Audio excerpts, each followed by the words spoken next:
सदन के तरफ से आपको बहुत बहुत जन्मदिन का बधाई, शुभकामना। सुनिए, इत्मीनान से, पहला भाषण है, नया नया जीत कर आए। शुरू कीजिए।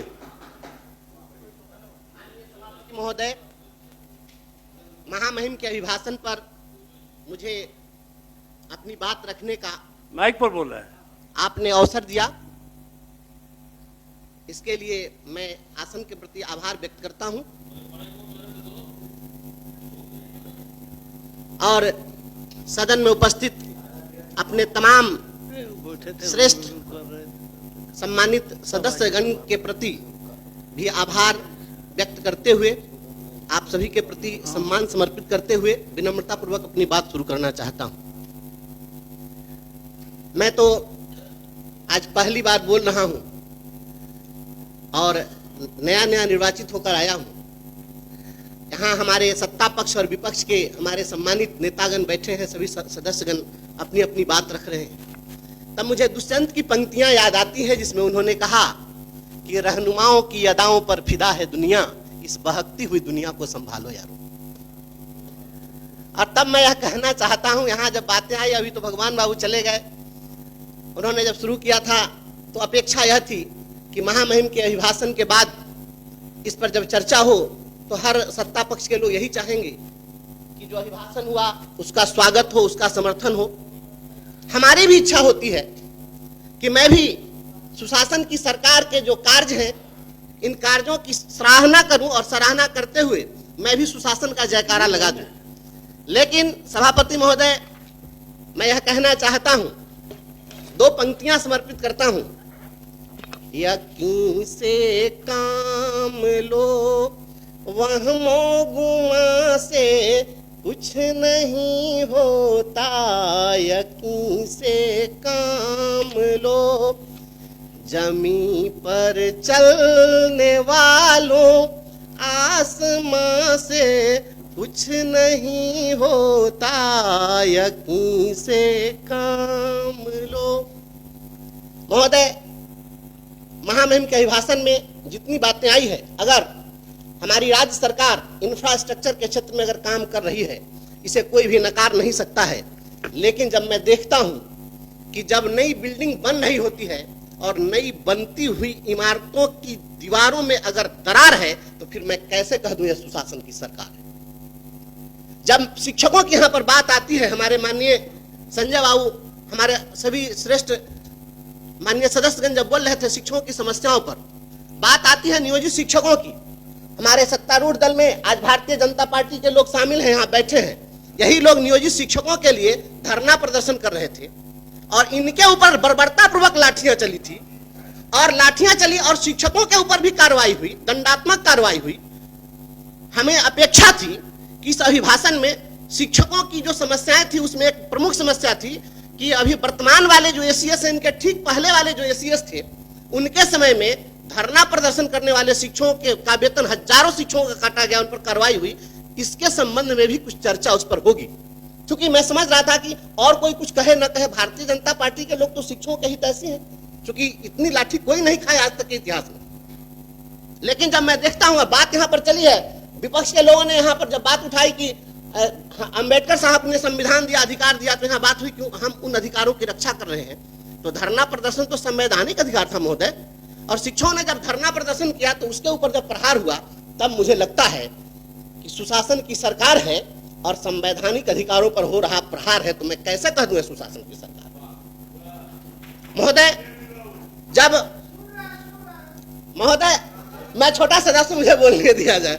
महोदय, जो यहाँ बात प्रोन्नति की आई है, सबसे पहले 2003 में जब उस समय में राष्ट्रीय जनता दल की सरकार थी, और तब शिक्षा मित्रों की बहाली शुरू हुई थी, और उसी शिक्षा मित्र की बहाली से मैं आया, और वही लड़ाई लड़ते लड़ते जब हमारी सेवा समाप्त कर दी गई, तो मैं आपके सामने आज बोल रहा हूं। जब शिक्षा मित्रों की बहाली हुई 2003 में, आज जोड़ लीजिए कितना साल हो गया, 22 साल, और 22 साल से एक अदद प्रोन्नति नहीं मिली। मैं बहुत ही यहाँ पर दुख के साथ कह रहा हूं।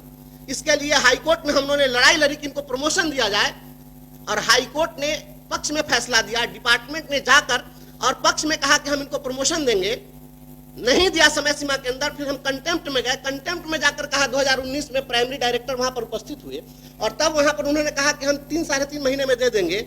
आप 2019 का जोड़ लीजिए, इतने दिन में प्रमोशन नहीं मिला। तब मुझे महोदय यह कहना पड़ रहा है कि अभिभाषण में इस बात को शामिल किया जाना चाहिए। अगर आप शिक्षकों के सच्चे हितैषी हैं तो यह शामिल होना चाहिए था कि इनको प्रोन्नति दी जाएगी। और मैं समझता हूं कि जहां यह अपेक्षा है आपके जयकारा लगाने की, तो जहां पर हाई कोर्ट भी लाचार है, तो फिर मैं कैसे कह दूं ये सुशासन की सरकार है।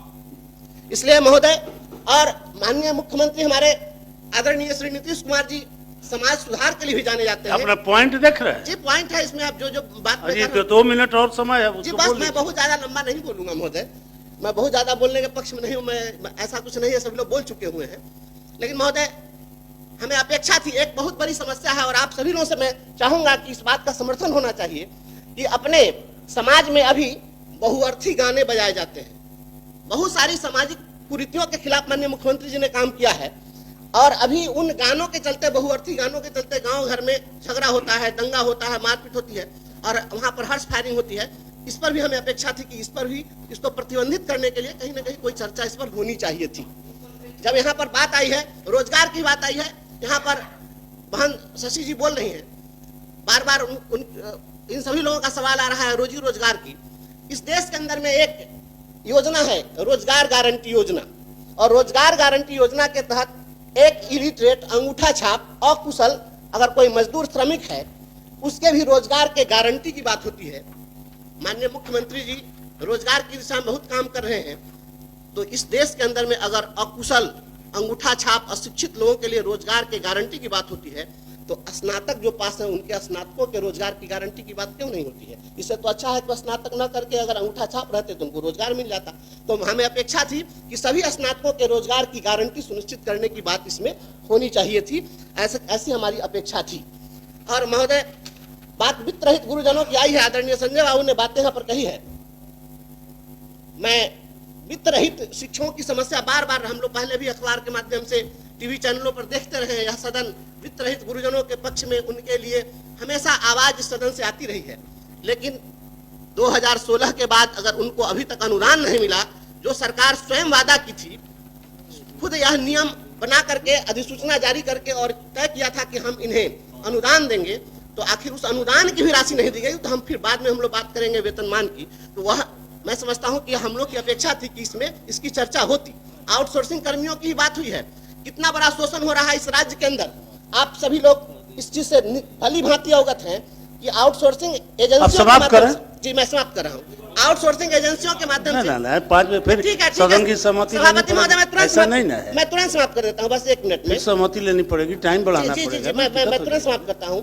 तो आउटसोर्सिंग एजेंसियों को जो छूट दे दी गई है, तो क्या शोषण का अधिकार दे दिया गया है कि आप 8,000 और 7,000 पर काम लीजिए?